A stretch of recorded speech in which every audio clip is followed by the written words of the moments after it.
Welcome into SWOSUathletics.com. John Liddle sitting down with Zack Saunders, the head coach of the SWOSU baseball team. We just talked to Shane Martin a couple days ago. Obviously, he was very excited about getting picked in the 9th round of the Major League Baseball draft. Wanted to talk to his coach and get a little feel of the excitement around the program as well, as Shane gets picked in the 9th round by the Philadelphia Phillies. And Coach, I mean, it's got to feel good for the program as a whole to have a guy that get that kind of recognition and get picked so early.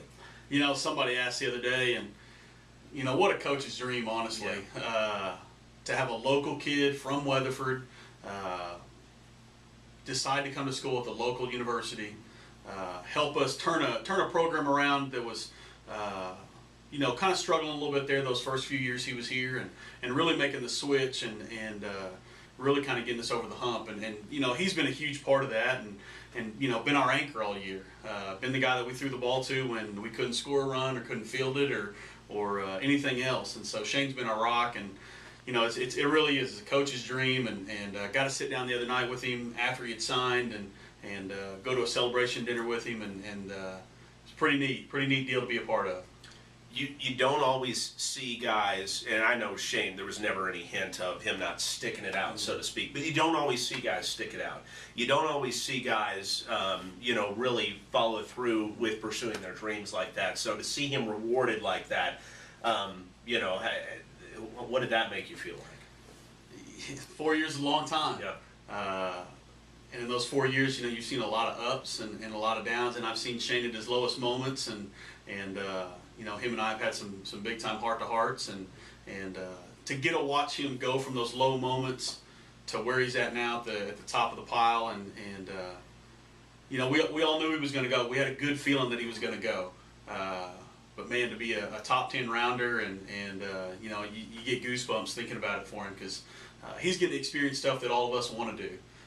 You know, all of us that punch a clock every day and go to work and do that stuff that we love, but you know, he gets to go call himself a professional baseball player for a little while, and you know, I think success is going to be in front of him. Yeah, he gets to carry that SWOSU banner from here on out, and we'll certainly have his back and cheering for him.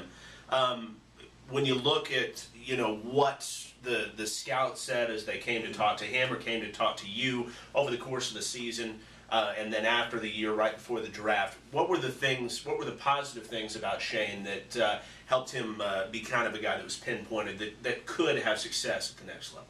It was funny to listen to him ask the questions, because you always think it's, you know, how's his stuff, how's this, how's that. The first question they always ask is, what kind of kid was he? Yeah. You know, he's kind of the epitome of blue collar. He wakes up every day and works hard, and I think mom and dad have had to make him, you know, get up and have a job every day, and so he knows what it's like to work hard, and you know, really liked his size, really liked you know, he's got a good frame on him, but he's still got room to grow. He's still got some weight to be able to put on, and you know, he's projectable. He's a guy that can get even better from where he is. I think, you know, that was the biggest thing. His ceiling is very, very high, and you know, we think he's just kind of, you know, scratching the surface of it at this point. Well, it takes hard work, it takes talent to get to that next level, be noticed by a major league franchise and then drafted. But at the same time, if you've got kids like that and they're thinking about coming to SWOSU, how does that help them know that, hey, they can find you just anywhere you go, including Southwestern? It's probably, you know, it's in our recruiting spiel, I guess, is what you would call it. You know, pretty much the day after, you know, we had guys that were on and guys that we've gotten commitments from verbally the last couple days, and I think that's, you know, had something to do with it. You know, talking about a guy being in the 9th round, and knowing that scouts are going to be there, knowing that, you know, we're at least going to have a couple guys every year that are eligible for it, you know, whether it works out for them or not, but guys that have talent enough to at least be noticed, you know, definitely helps on the recruiting front, and you know, to see where we're at this point, and really helps us for, you know, years to come, I think, more than anything. Talking to Zack Saunders, the head coach of the SWOSU baseball team, and Coach, as we talk about recruiting and get into recruiting a little bit, you've had the opportunity to get some guys sign on the dotted line to say they're going to be part of your program for the next couple of years. What can you tell us about the guys that have committed themselves to be a part of the program? Baseball, you know, is a funny deal, kind of unlike other sports. Yeah. It seems like most people have their recruiting wrapped up. Baseball's a little different. Kids seem to wait around, especially on the draft, with it being so late, trying to figure out what's going on, where people are going. We've signed a couple young men at this point, and have one in a Jacob Swaggart from northern of Tonkawa, Piedmont kid, and going to bring him in, and going to be a good guy for us, left-handed, mid-80 guy with 3 pitches, and we think we've got high hopes for him. We've got a submarine guy out of Kansas, and a Travis Leverett, and we've got high hopes for him. It seems like everybody in our league has one, and he gives everybody fits. So everybody rolls him out when it's crunch time, and we plan on being the same. We've got a couple verbal commitments over the last 3 or 4 days too, and trying to draw up paperwork for big guys, 2 or 3 guys out of Connor State College, and have got commitments from those guys, and just at this point, it's more you lose a pitching staff that was kind of your anchor for the entire year.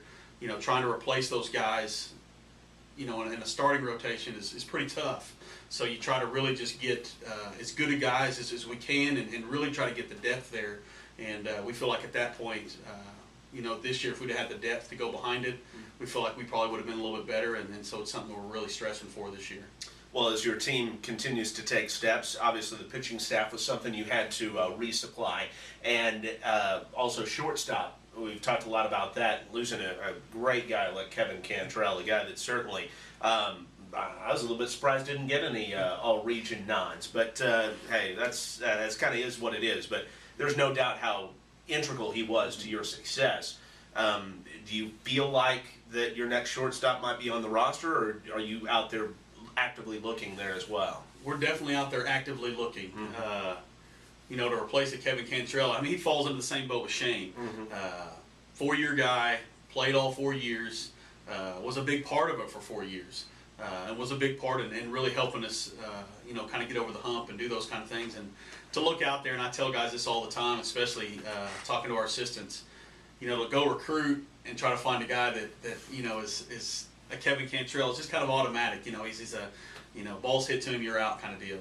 And it's hard to see that, but you really kind of have to look for what can they be, almost like the draft guys look at Shane. What can they project into? If some hard work gets behind them, can they be as good as Kevin? Can they be as consistent as him? And it's kind of the fun part and the bad part of it all in, one sentence is you like having guys like Kevin, but man, they're sure hard to replace. No doubt about that. Now, other news at the on the baseball front, I should say, getting a little help from a guy that's helped you out the last couple years, in Cole Stevens is going to stay on board for the next year and be a grad assistant for you. Why did you feel like that was a natural fit to ask him aboard? Each year you have guys that want to be coaches. Have guys that want to make it their profession. Want to make a difference in kids' lives, and even at this level, even though that he just graduated, guys still looked up to him for leadership. Was a guy that always came and worked hard there early, took initiative in what he did, and really brought guys along with him. And so it was kind of a no-brainer for us. We want to do that for our guys. Would much rather have a good Southwestern guy stay here and help us rather than to try to bring somebody in on a new face, and they know how we do things. And he's going to be a good one. We're going to take him under our wing and kick him in his rear every now and again, and try to mold him and shape him a little bit. But Cole's already going to be a good one. Well, fantastic. And then another one of his responsibilities is kind of helping keep the field up and things like that. But what are you guys doing to keep improving what they've done out there at Crawl Corner over the last couple of years? Because it is, because compared to what it started from, just a nice open field, whatever it was 5-6 years ago, it's looking really nice out there. It's funny. I'm going into year 9 at this point at Wow. Southwestern, and so I tell recruits this every time they come in. To see as far as we've come in 9 years, the future looks very, very bright for us as far as facilities-wise. Yep. The school's very good about helping us out and really trying to take care of us, and any kind of little thing that we can do and really try to improve. We're going to try to upgrade our outside fences this year. Try to give them a fresh paint job and put some windscreen up and really try to box the place in and try to give it more of a stadium atmosphere.